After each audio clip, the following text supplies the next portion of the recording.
हरे कृष्णा। माधव तिथि यानी कि भगवान विष्णु का बहुत ही प्रिय दिवस, बहुत ही प्रिय तिथि जिसे कहते हैं एकादशी। तो एकादशी के दिन जो व्यक्ति जप, तप, ध्यान, दान, तपस्या इत्यादि करते हैं उनको इसका अनंत गुना फल प्राप्त होता है। जो व्यक्ति श्रद्धा और भाव से भगवान की पूजा करता है उसके हजारों जन्मों के पाप नष्ट हो जाते हैं। तो ऐसे ही एक बार महाराज युधिष्ठिर ने भगवान श्री कृष्ण से पूछा, हे केशव, आषाढ़ मास के शुक्ल पक्ष में आने वाली एकादशी का नाम क्या है? इस दिन के देवता कौन हैं? इस व्रत के पालन की विधि क्या है? इस बारे में आप हमें विस्तार से बताएं। तब भगवान श्री कृष्ण ने कहा, हे भूपाल, एक बार वाक कुशल देव ऋषि नारद ने ब्रह्मदेव को यही प्रश्न पूछा। उस पर ब्रह्मदेव ने उत्तर दिया, इस संसार में एकादशी के व्रत समान पुण्य प्रदान करने वाला कोई भी व्रत नहीं। सभी पापों से मुक्त होने के लिए हर एक को एक व्रत का पालन करना चाहिए। जो इस व्रत का पालन करता है वह कभी भी नरक प्राप्त नहीं करता। आषाढ़ मास के शुक्ल पक्ष में आने वाली एकादशी को शयन अथवा देवशयनी या पद्मा एकादशी कहते हैं। इस दिन के अधिष्ठाता देव भगवान ऋषिकेश हैं, इसलिए उनकी प्रसन्नता के लिए इस व्रत का पालन करना चाहिए। ऐसा कहा जाता है कि पूर्व समय में रघुवंश में जन्मे मांधाता नामक राजा पृथ्वीपति थे। सत्यवादी राजाओं के वह अग्रणी थे, साथ ही बहुत बलवान पराक्रमी भी थे और प्रजा का पालन अपनी संतान की तरह करते थे। इस पुण्यवान राजा के राज्य में कभी बाढ़, सूखा नहीं था, साथ में कोई बीमारी भी नहीं थी। इससे सभी प्रजा प्रसन्नचित्त और सुखपूर्वक रह रहे थे। राजा के कोष में अन्याय से लिया हुआ थोड़ा भी धन नहीं था। इस प्रकार से राजा और प्रजा दोनों ही आनंद से दिन गुजार रहे थे। कुछ वर्षों पश्चात दैव से अथवा किसी पाप कर्म से 3 वर्षों तक लगातार वर्षा नहीं हुई। धान के अभाव में लोग भूखे मरने लगे। यज्ञ करना बंद हो गया। सभी दुख से व्याकुल होकर राजा से विनती करने लगे, हे राजन, कृपया हमारी सुने। वेदों में जल को नर कहते हैं और अयन मतलब अधिष्ठान, वास्तव्य। इसी से भगवान का एक नाम नारायण है, जो हमेशा जल में वास्तव्य करता है। वह वर्षा का मूल कारण है। वर्षा से अनाज होता है, अन्न से सबका पोषण होता है। इसीलिए हे राजन, आप कुछ उपाय करें जिससे सब जगह पुनः शांति और सुख की स्थापना हो। राजा ने कहा, आपने जो कहा वह सत्य है। अन्न पूर्ण ब्रह्म है, सभी अन्न पर आश्रित हैं। वेदों और पुराणों में कहा गया है कि राजा ने किए हुए पाप के कारण यह परिस्थिति निर्माण होती है। पर मुझे ज्ञात नहीं हो रहा है कि मुझसे ऐसा कौन सा पाप हुआ है, उससे यह परिस्थिति निर्माण हुई है। फिर भी अपने प्रजा के हित के लिए मैं प्रयास करूंगा। ऐसा कहकर अपने मुख्य अधिकारी और सैनिकों के साथ ब्राह्मणों को लेकर प्रणाम करके राजा वन में प्रवेश किया। वन में भ्रमण करते हुए उन्होंने अनेक आश्रमों को भेंट दी और एक दिन सौभाग्य से उन्हें अंगिरा मुनि मिले। अंगिरा मुनि ब्रह्मा जी के पुत्र थे और बहुत तेजस्वी थे। जितेंद्रिय राजा मदंत ने उन्हें देखकर प्रणाम किया और हाथ जोड़कर उनसे प्रार्थना की और मुनि ने भी राजा को आशीर्वाद दिया। उसके पश्चात ऋषि ने राजा के आगमन हेतु विचारणा की, प्रजा के बारे में पूछा। राजा ने कहा, हे भगवान, मैं धर्मनिष्ठा से राज करता हूँ, फिर भी मेरे राज्य में वर्षा नहीं हुई। इससे मेरी प्रजा बहुत दुखी है। इसका क्या कारण है, यह मुझे समझ में नहीं आ रहा है। कृपया मेरे प्रजा में सुख समृद्धि किस प्रकार आएगी, इस विषय में आप मुझे बताइए। अंगिरा मुनि ने कहा, हे राजन, वर्तमान युग सतयुग है। सभी युगों से ये सर्वश्रेष्ठ युग है, परंतु इस युग में केवल ब्राह्मणों को तपस्या करने का अधिकार है। परंतु तुम्हारे राज्य में एक शूद्र तपस्या कर रहा है। उसी की तपस्या से तुम्हारे राज्य पर यह परिस्थिति आई है। इसलिए तुम्हें उस शूद्र को मारकर प्रजा में सुख समृद्धि लानी चाहिए। राजा ने कहा, हे ऋषिवर, तपस्या में मग्न निष्पाप व्यक्ति को मारना असंभव है। कृपया आप मुझे अन्य सुलभ उपाय बताएं।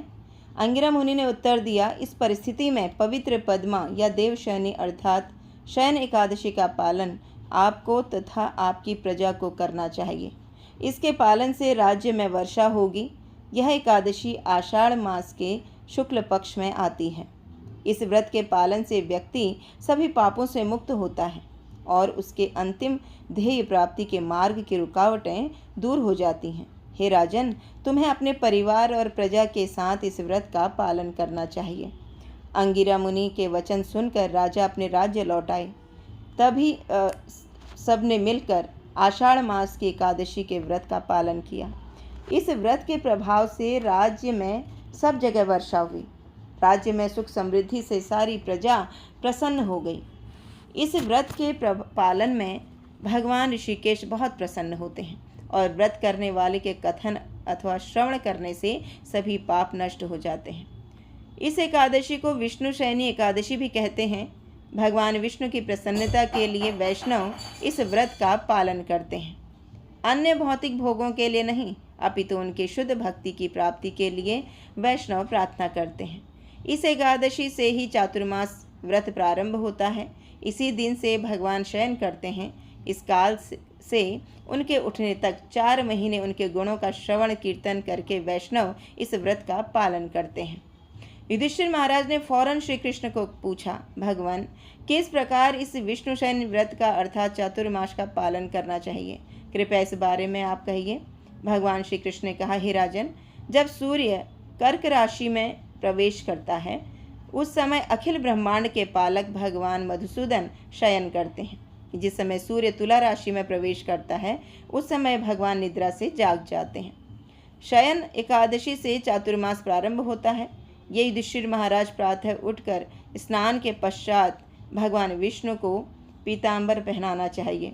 भगवान के लिए सफ़ेद चादर का बिछाना लगाना चाहिए। भगवान को पंचामृत का अभिषेक करके उन्हें पोंछकर चंदन का लेप लगाना चाहिए। धूप दीप फूल अर्पण करके उनकी पूजा करनी चाहिए और उन्हें सुलाना चाहिए। चातुर्मास का प्रारंभ हम एकादशी, द्वादशी, पूर्णमासी, अष्टमी या फिर संक्रांति सूर्य कर्क राशि में जब प्रवेश करता है उस दिन से भी कर सकते हैं। कार्तिक मास की द्वादशी को चातुर्मास व्रत का समापन होता है। जो व्यक्ति का चातुर्मास व्रत धारण करता है वह भगवान का स्मरण करते हुए सूर्य के समान तेजस्वी विमान में बैठकर भगवान के धाम जाता है। जो व्यक्ति चातुर्मास में भगवान के मंदिर की आगे के आंगन का मार्जन करता है, पेड़ और लताओं से सुशोभित करता है, उसे 7 जन्म आनंद की प्राप्ति होती है। साथ में भगवान को घी का दीपक अर्पण करने से व्यक्ति समृद्ध और भाग्यशाली बनता है। जो व्यक्ति मंदिरों में प्रातः, संध्या और दोपहर में गायत्री मंत्र का जाप 108 बार करता है वह पाप पुण्य कार्य में रत नहीं होता। व्यासदेव उस व्यक्ति पर प्रसन्न होते हैं और उसे विष्णुलोक की प्राप्ति होती है। जो व्यक्ति विद्वान ब्राह्मण को 28 अथवा 108 मिट्टी के बर्तन भरकर तिल दान करता है वह काया वाचा व मन से किए हुए सभी पापों से मुक्त हो जाता है। भगवान जनार्दन जब तक निद्रा में रहते हैं उस समय तक व्रतधारी व्यक्ति को पलंग पर नहीं सोना चाहिए। 4 महीना मैथुन नहीं करना चाहिए। दिन में 1 बार ही अन्न ग्रहण करने का अथवा बिना परिश्रम जो कुछ भी प्राप्त हो उसे खाना, यह व्रत धारण करना चाहिए। चातुर्मास में जो कोई भी भगवान विष्णु के सामने गायन करता है उसे गंधर्व लोक की प्राप्ति होती है। जो गुड़ का त्याग करता है उसे पुत्र पौत्र की प्राप्ति होती है। तेल वर्ज्य करने से व्यक्ति रूपवान होता है, उसके सभी शत्रुओं का नाश होता है। जो व्यक्ति अपनी खुशी के लिए फूलों का उपयोग नहीं करता उसे विद्याधर लोक की प्राप्ति होती है। पान खाना वर्जित करने से व्यक्ति निरोगी होता है। भगवान श्री कृष्ण की प्रसन्नता के लिए जो दही दूध का त्याग करता है उसे गौलोक की प्राप्ति होती है। जो नाखून अथवा केश नहीं काटता उस व्यक्ति को भगवान के चरण कमलों को स्पर्श करने का पुण्य मिलता है। जो भगवान के मंदिर की परिक्रमा करता है वह हंस विमान में सवार होकर भगवत धाम को जाता है।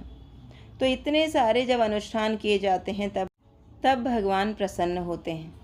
मगर कलयुग के जीवों के लिए बहुत ही साधारण और आसान तरीका है भगवान को प्रसन्न करने का, भगवत धाम को प्राप्त करने का। एकादशी के दिन अधिक से अधिक हरे कृष्ण महामंत्र का नाम जप करें और अपने शरीर की ज़रूरतों को कम करके भगवान की भक्ति में से ओतप्रोत रहना चाहिए। इसी से भगवान प्रसन्न होते हैं। तो कलयुग के जीवों के लिए बहुत आसान तरीका चैतन्य महाप्रभु ने बताया है कि हरे कृष्ण कृष्ण कृष्ण हरे हरे, हरे राम राम राम हरे हरे। इस मंत्र का हमें अधिक से अधिक संख्या में एकादशी के दिन जप करना चाहिए।